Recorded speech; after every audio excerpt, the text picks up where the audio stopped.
Good afternoon. My name is Samantha Sliney. I go by Sam. I am the Southeast Regional Liaison for the Defense State Liaison Office. That's a lot of words. So basically I work for DOD and I connect the DOD with the state governments. We are a 8-person office. We have regional liaisons spread across the United States. We cover all 50 states and the territories.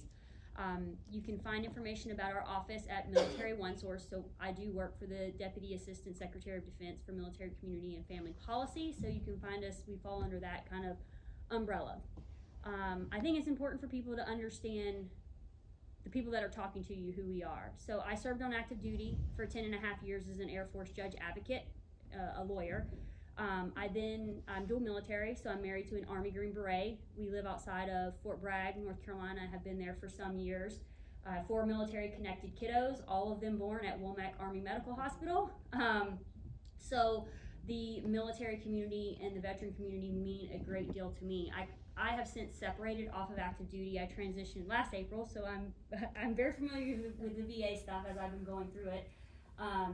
But I still serve in the Air National Guard. I'm in the New Jersey Air National Guard as a JAG. So one of the really cool things about our office is all of our regional liaisons, currently there's 7 of us, we are all connected to the military in some way. We're either veterans, military spouses, currently serving Reserve and Guard, or multiple of those kind of titles. So you have people out in the field that understand your lived experience, and that you can come to talk to and speak your language when you're facing an issue. We are the DoD State Government Relations Actions Arm. There is nothing like our office in the entire Department of Defense except what we do. So we have DoD state policy priorities. These are categories of issues where the DoD has identified that we need state assistance. We need a state law or state policy to solve this problem. Some of the bigger categories that we see these issues are education, child care, spouse licensure, because like those categories are typically controlled by the state and controlled by state policy. So our office is heavily focused on state and federal cooperation and how we can work together to benefit our military families and veterans as they make the various transitions throughout their entire career, whether it be from birth on or from when they decide to join the military. I cover the Southeast, so I cover Kentucky down to Florida, over to the coast, and then back over to Tennessee and Alabama. So 7 states. I tell folks that I'm extremely lucky and that I have the most military friendly region of any of the regional liaisons. So no shocker. We all say that about our regions, but mine really is the best. You have state governments in the Southeast and across the country that want to help military families and want to help veterans. Quite often, when we bring out our new policies, which we roll out new DoD state policy priorities every fiscal year. So our fiscal year 26 just rolled out, and I'm gonna talk a little bit about some of those. I have, whether governor's offices, the judicial branch, or the legislature, they are asking me what more they can do. They want to help. They want to make their state the most military and veteran family state in the union, as all of them say. So I'm really, really interested in hearing from everybody here on things I can take back and start actioning in the states, because there are people who want to help and there are people who want to support those communities, as it means a great deal to them to do so. I wanted to highlight, because it is, right, I'm not VA, I don't work for VA, and VA does not have a similar office to the VSLO, that's what we're typically called. But we do have taken on certain veteran transition issues historically. If you've heard at all about interstate compacts or military spouse licensure, we've talked a lot about that. Your interstate compacts is actually directed by federal law. And we were recently, through the Big Beautiful Bill, allocated $10 million to continue to develop these compacts. A lot of them are focused on healthcare professions, but teaching is included, massage therapy is included. Basically, it is a compact where you can get state governments to join, and then your licensure is transferable amongst those states that are partners in that compact. This is not specific to just military families or veterans. This is anyone. This is a nationwide effort, but the DoD has taken up and invested our federal government has invested quite a bit of money in developing these compacts, because we understand having that licensure transferability is critical for certain career fields.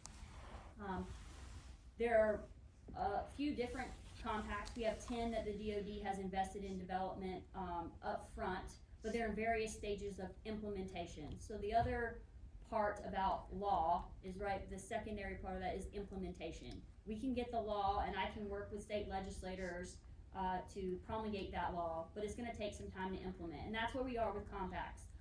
We have some that are in the very early stages. We have some that are up and running and you can take advantage of. And again, that is not just military spouses, it's service members, veterans, and veteran spouses as well. If you are a member of the compact, you can go to any state that is a part of that compact and work pretty seamlessly, or that's the intent, is to work pretty seamlessly. The next thing to highlight with regards to military connected children is the MIC-3. Every state is a member of the MIC-3. It is also a compact.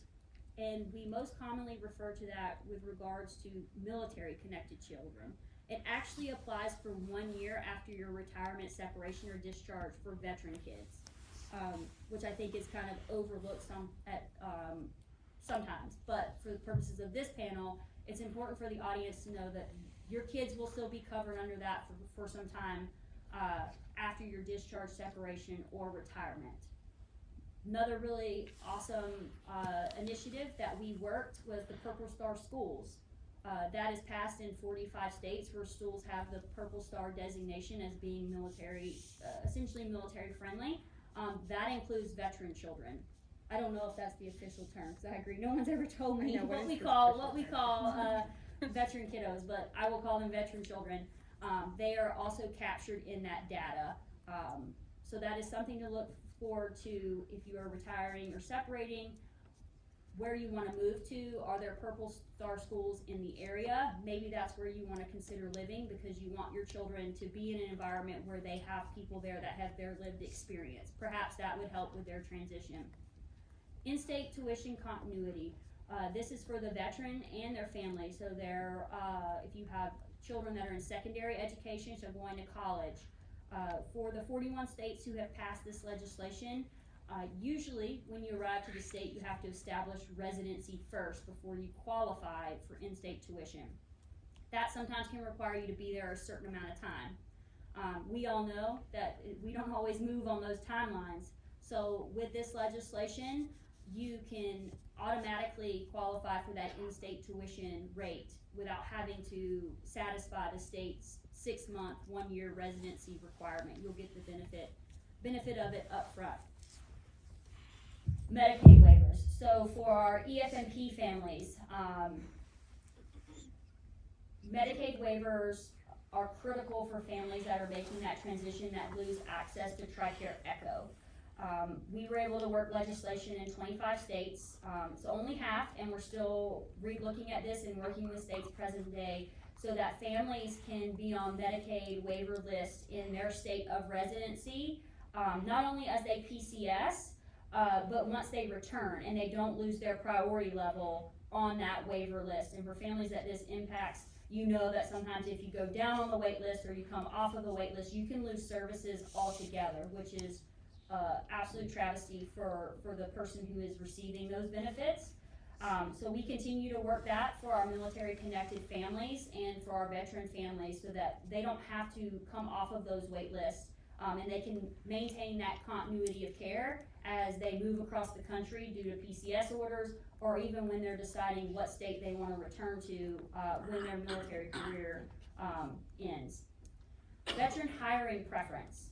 Most people are know what veteran hiring preference is on the federal level, and we know we have military spouse preference on the federal level. States do something similar.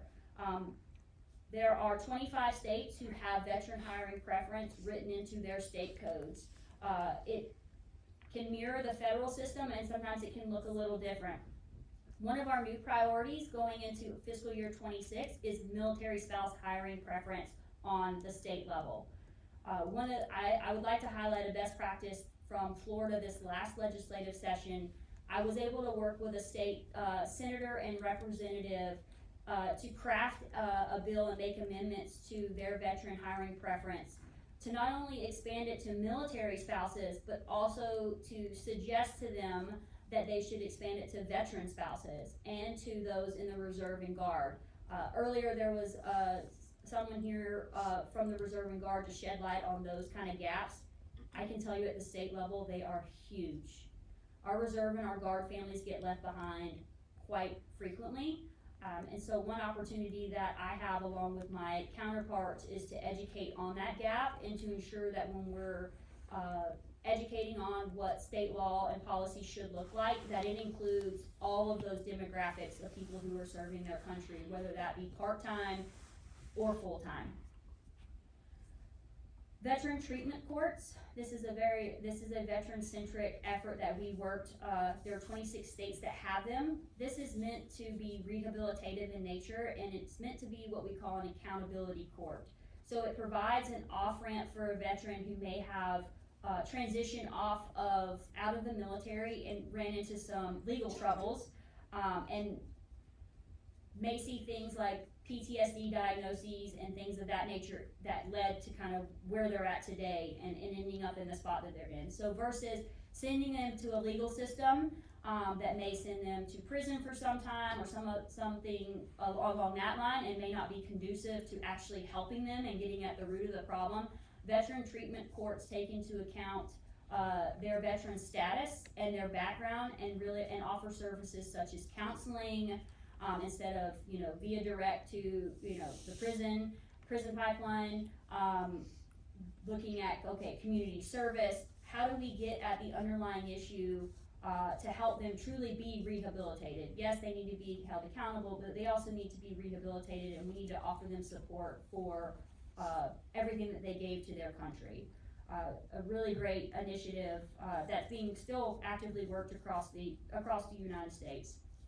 Ask the Question campaign. I would love, has anybody ever heard of Ask the Question campaign?